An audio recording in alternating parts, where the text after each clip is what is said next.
Selamat pagi. Selamat pagi. Ya, ini cuaca memang mendukung untuk mager ya istilahnya ya. Malas bergerak karena dingin, hujan. Tapi puji Tuhan, kita yang hadir di sini kita mengalahkan kedagingan kita, Bapak. Dan kita berkumpul beribadah bersama. Sebelum kita mendengarkan firman Tuhan, mari terlebih dahulu kita bersatu di dalam doa. Kami mengucap syukur untuk pagi hari ini Tuhan. Berbicaralah melalui firman-Mu kepada setiap kami. Dalam nama Yesus kami berdoa. Amin. Hari ini kita akan belajar dari Mazmur 29 tadi yang dibacakan pertama, dan dikatakan bahwa dalam teksnya kebesaran Allah dalam badai.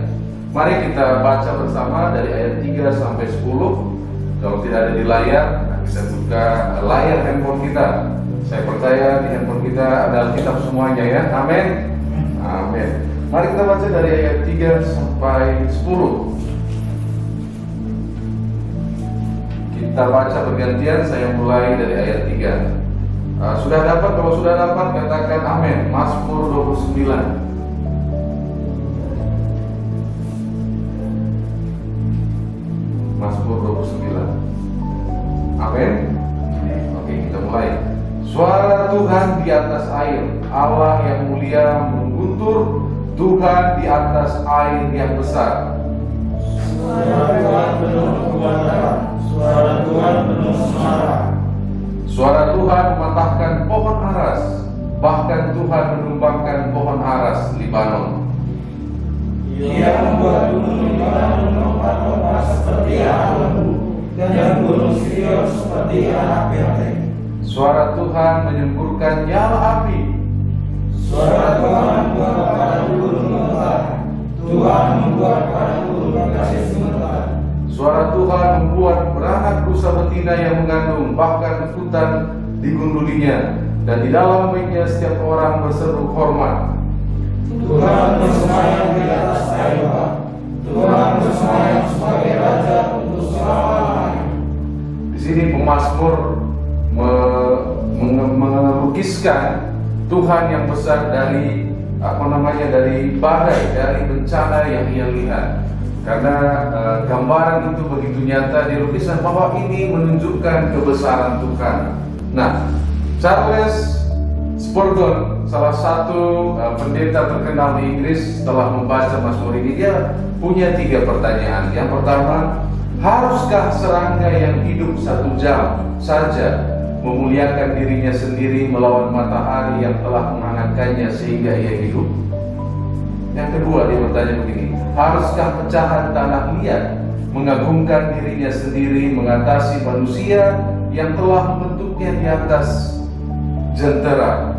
Yang ketiga, haruskah debu gurun berjuang melawan angin puyuh?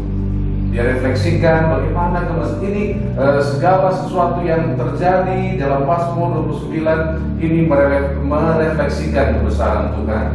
Dan waktu tahun 2004 ya, tsunami menggoncang Aceh, dan waktu itu ada kesaksian dari seorang yang melihat itu.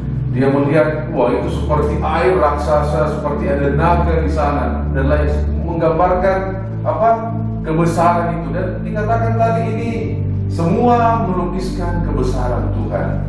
Nah, kadang-kadang waktu kita lukiskan kebesaran Tuhan dan membuat itu kita kecil, kita terkadang nggak nyaman ya.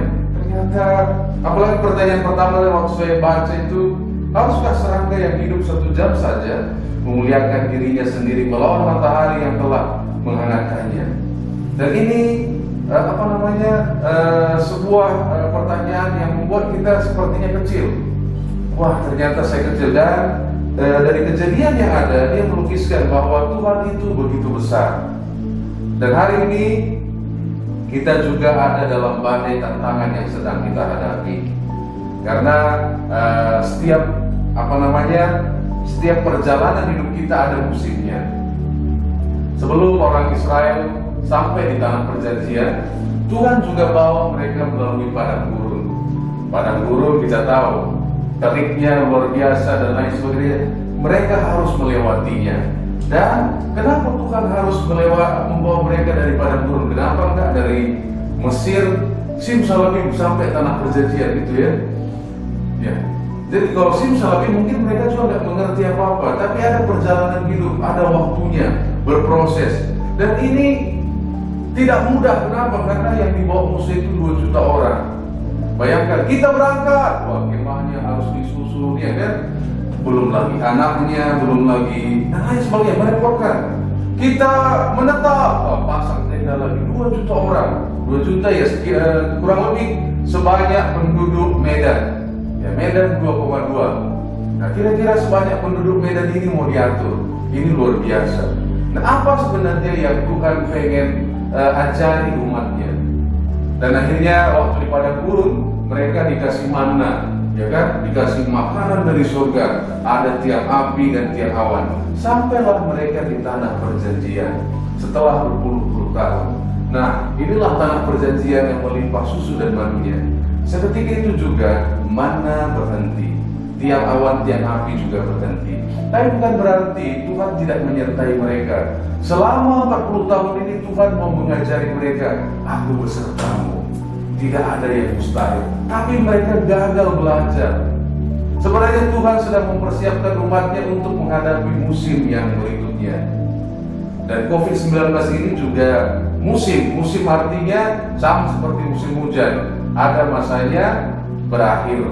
Nah, kita bersyukur karena sudah banyak perusahaan farmasi yang mengatakan sudah menemukan vaksinnya, dan salah satunya Pfizer ya. Pfizer itu perusahaan farmasi terbesar di dunia dari Amerika, keefektifannya 90%. Jadi kita bersyukur bahwa musim ini juga akan segera berakhir.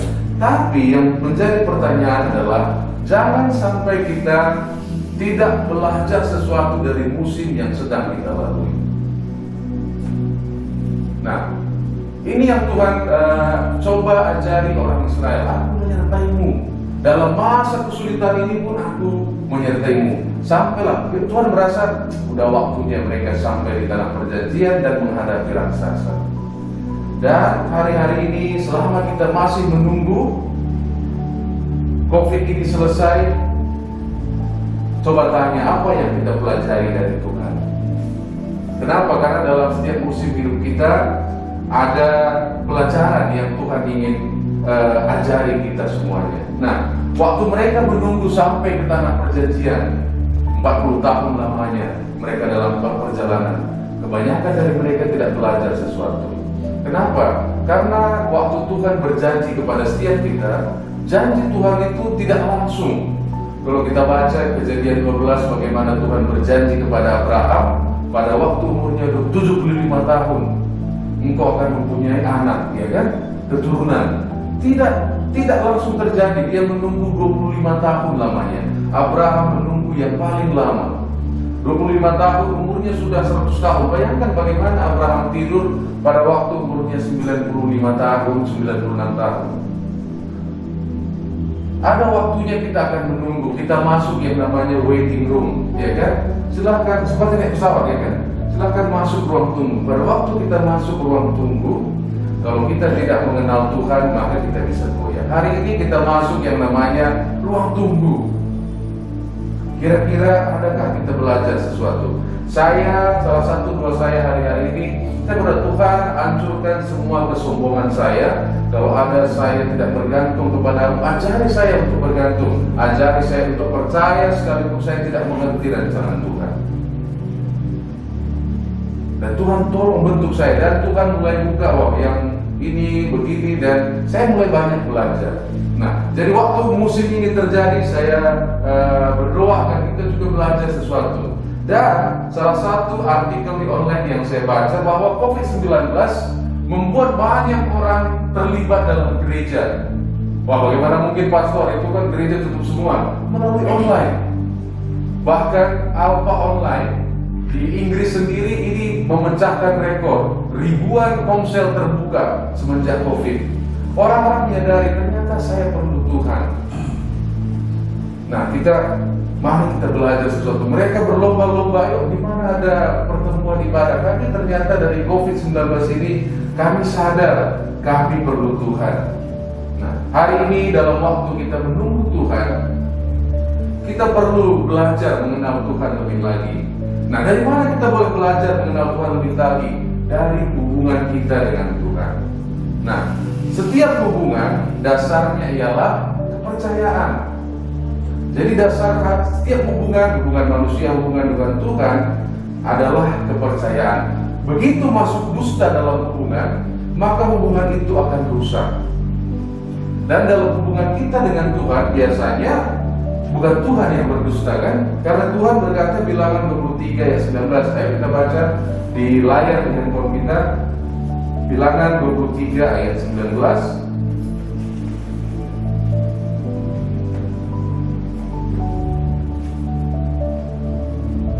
Kalau sudah ketemu, katakan uye.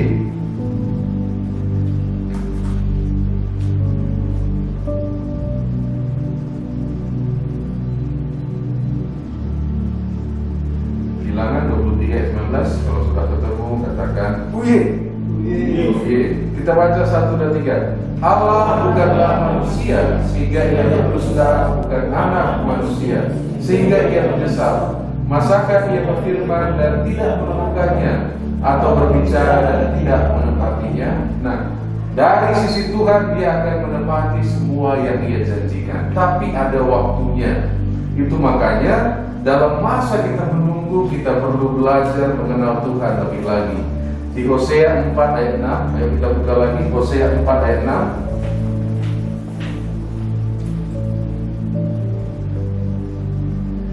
Hosea 4 ayat 6.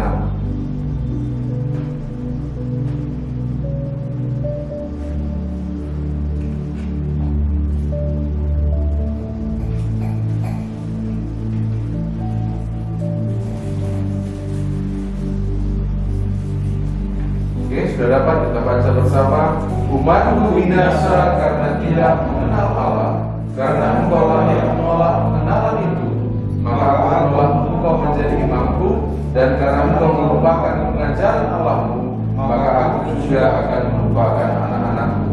Dan ada di perkataan di atas menarik, umatku binasa karena tidak mengenal Allah, bukan karena kurang berdoa, tapi karena tidak mengenal Allah. Kenapa? Karena dasar dari semua hubungan adalah kepercayaan. Dari mana kita boleh percaya Tuhan? Waktu kita mengenalinya lebih lagi. Dari mana kita mempercayainya? Dari tantangan yang sedang kita hadapi. Tuhan, tolong saya ini. Tuhan, ini yang terjadi. Waktu kita lihat dia bekerja atau belum bekerja, ini akan membuat kita lebih percaya kepada Tuhan. Dari hubungan yang kita bangun dengan Tuhan. Nah, dari mana kita mengenalnya? Dari firman-Nya. Setiap minggu kita dibagikan leksionari. Kira-kira nggak usah dijawab ya, dijawab dalam hati. Kira-kira kita baca kali itu, karena saya nggak pengen kita gaya-gayaan aja dari bacaan gitu kan. Terus kita nggak baca. Nah, ambil waktu hari ini, mari mulai. Kalau kita sibuk sekali, mulai dengan Mazmur. Kalau kita menganggap bahwa makan badan itu penting, jiwa kita diberi makan juga sangat penting. Nah, kalau jiwa kita tidak kita kasih makan, maka akan mempengaruhi ke yang lain, emosi kita dan lain sebagainya. Nah, jadi kasih makan dari apa? Dari Alkitab. Karena dari Alkitab kita belajar banyak hal. Yang pertama, bahwa tidak ada yang mustahil ke dalam Tuhan. Waktu Tuhan berjanji kepada Abraham umur 75 tahun, bukanlah ini sebuah pengharapan. Mereka sudah sangat tua dan lanjut umurnya, tapi Tuhan mengadakan yang tidak mungkin dalam hidup mereka. Dari Alkitab kita belajar mengenai Daud. Sekalipun yang dia pelihara 2-3 ekor domba, 2-3 ekor ya kan, tapi gara-gara 2-3 ekor inilah dia sungguh-sungguh pelihara. Dari sini dia dipromosikan menjadi raja. Karena Tuhan lihat kesungguhan hatinya. Kenapa Tuhan lihat dia sungguh-sungguh 2-3 ekor? Waktu singa datang, ya saya kalau 2-3 ekor singa datang ya makan aja lah gitu kan, daripada mati. Tapi Daud enggak, singa datang dihajarnya, beruang datang dihajarnya. Hal yang sederhana, 2-3 ekor doang kok. Tapi 2-3 ekor juga dia sungguh-sungguh, dia layani dengan sungguh-sungguh. Ya, kayak tipu, dia datang dengan sungguh-sungguh pagi ini, tipu datang jam 8, dia akan manusia. Dia dilayani dengan sungguh-sungguh. Dan Tuhan melihat, kalau saya ya 2-3 ekor ya Pak ya, kalau ada singa mendingan makan aja, lari gitu. Daud tidak, dia hajar. Dari situ Tuhan promosikan dia jadi raja, langsung diurapi jadi raja. Kenapa? Tuhan lihat kesungguhan hatinya. Nah, dari mana kita belajar semua kisah-kisah yang menginspirasi ini? Dari Alkitab, dari pengenalan kita akan Tuhan. Dan waktu kita belajar ini, kita punya pengharapan. Karena kalau kita nggak ada pengharapan akan hari esok, maka kita nggak punya kekuatan akan pada hari ini. Dan waktu kita melihat ini, wah, ini dan di Ibrani dikatakan, saya bacakan untuk kita semua. Pengharapan itu adalah saung yang kuat dan aman bagi jiwa kita, yang telah dilabuhkan sampai ke belakang tabir, jangkar yang kuat. Nah, pengharapan itu jangkarnya, talinya itu iman, kapalnya itu adalah kita. Nah, talinya itu iman, ini berbicara tentang kepercayaan. Dari mana kita boleh percaya? Dari bagaimana kita membangun hubungan kita dari Tuhan dengan Tuhan.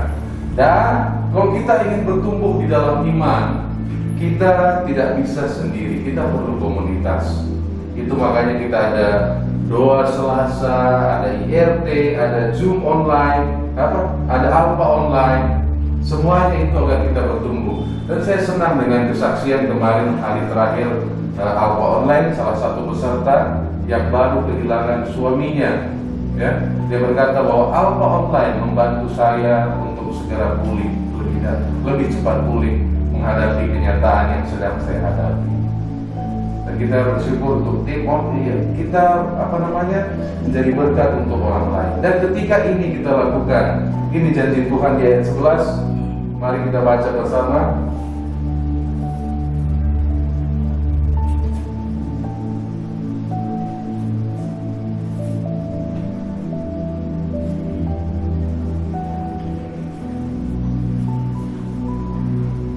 Satu, dua, tiga. Tuhan kiranya memberikan kekuatan kepada umatnya. Tuhan kiranya memberkati umatnya dengan sejahtera. Dalam badai yang sedang kita hadapi hari ini, mari berdoa. Saya pengen Tuhan Engkau bentuk saya, bentuk aku. Ajari saya sesuatu. Persiapkan saya untuk musim berikutnya.